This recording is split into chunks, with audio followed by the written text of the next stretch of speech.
that system was really what I learned on, and that idea of the multiple levels of control was a significant one.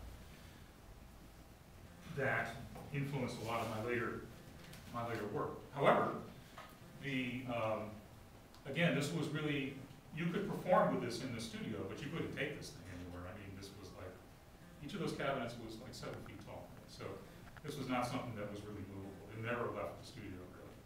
So my own interest, I started out playing electric bass and rock dance when I was in high school. And I always enjoyed the idea of performance and particularly of improvisation. You know, I played in the kind of music that I was interested in, which was like prog rock and stuff like that. There was a lot of improvisation going on. And the fact that music could have a spontaneity like that was something that I always was very attracted to. I always liked the idea of being able to perform. And very early on, I and my other student colleagues tried our best to make, do electronic music performances. We would use long tape loop systems. We would take, modules out of the thing and put them in a portable cabinet and try to work with them that way. And try to be able to do things that were live performance oriented, not only so that there would be an improvisatory aspect, so that there would be, the music would change from performance to performance, but also so that there could be an interaction with the audience. And when that works, which of course oftentimes it doesn't, but when it does work, it's a really beautiful thing. In my opinion, it's really the highest form of music making, when you can spontaneously generate music that reaches your audience and do so in a completely free way. I think that's really a special musical situation. But it's not, it's hard to do. Certainly with those systems, like I said, it's not really viable. The other thing about a system like this is that there's really, before moving on, the performance, when I was working with this system, essentially we were making tape pieces, stuff that was multi-tracked and recorded to tape.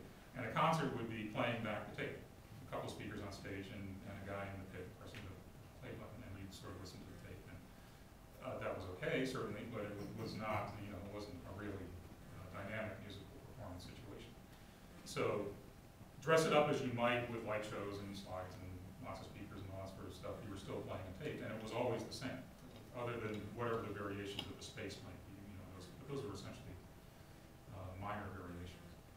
So in order to have my own feeling at least is that in order to have a performance system, you need something that allows you to do these multiple levels of control. So you're not just concerned with simply getting the notes out, but also you can control many different things at once, but also to have a way to be able to expressively shape those sounds that you're making.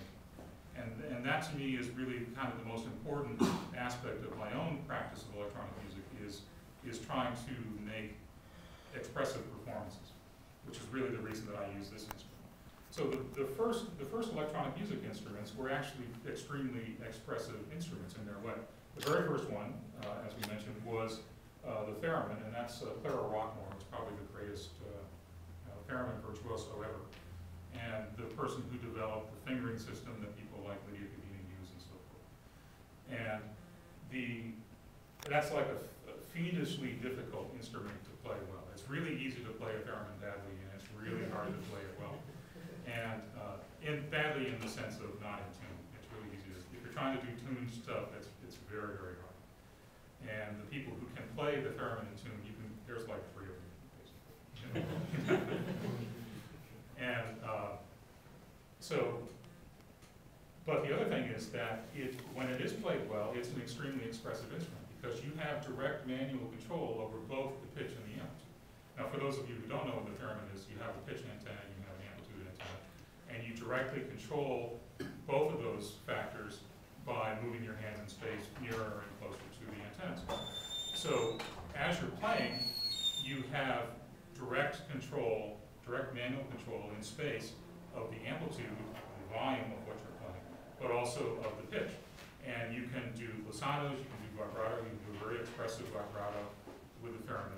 So as such, it is a very expressive instrument, and it's encouraging, or gratified that the first real electronic music instrument was something that was dedicated to expression, something that was intended to try to get at least some of the expression of the human voice, which is really kind of the most expressive instrument there is.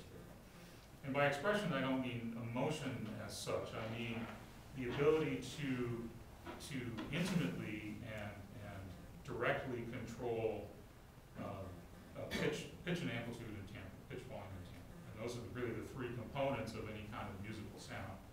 And if you have the ability to control those in an expressive way, I think you really have the essence of what music making is about, is that kind of expressive control. So the theremin itself, timbrally, it's a little bit limited certainly, but it's really a great start in terms of the ability to control pitch and amplitude in an expressive way. Another similar instrument, actually at first it was very similar, was the Ondes Martenot, invented by Maurice Martenot. This actually was about, this version, which is his very first prototype, was about 1920, so it's very close to the theremin. And you may be able to see that what he's doing there, he has a string that is attached to that box there on the right that's in front of the pianist. And he's pulling that string back and forth. The string is kind of on a pulley. And his pitch control is that he's moving this string back and forth. And he's standing at a distance from the thing, as you see. And in his left hand, he has basically it's a kind of a button, a large button, that controls the amplitude. So he's able to control the amplitude very expressively. Again, it's a very sensitive button. And it doesn't just switch on and off, but it controls all levels of amplitude. And then he is able to, I haven't heard a recording of this, but I suspect that it was probably pretty tough to play that thing. Because you're really just kind of moving this string in and out, kind of pulling on this string. So that is a start at least. Now the next development of that, and the thing that became what we know as the Ondes Martenot, was this instrument here. And that was a keyboard, as you see. This again is a monophonic instrument. Polyphonic electronic music instruments didn't come along until much later, really. But this is a monophonic instrument that has both a keyboard and a continuous pitch control. Underneath that keyboard that you see there, there's a string, essentially the string that is a similar string that he was using originally, that moves along a pulley, and there's a ring on that string that controls the pitch. You have underneath that keyboard, there's little knots, or little notches on that keyboard underneath the actual black and white keyboard that indicate the pitch positions. And so there was a way to be able to actually play it pretty much in tune, and but still be able to directly control the pitch so you could get a very expressive vibrato. And then if you needed to play fast passages, you could just switch to the upper keyboard, and that would allow you to play fast passages. It was a kind of a reduced size keyboard. The keys were smaller than normal. But also had the ability to do a vibrato. You could generate a vibrato by directly sort of wiggling the keyboard. It could move a little bit. So you could play a note and then wiggle the keyboard and be able to get a pitch change.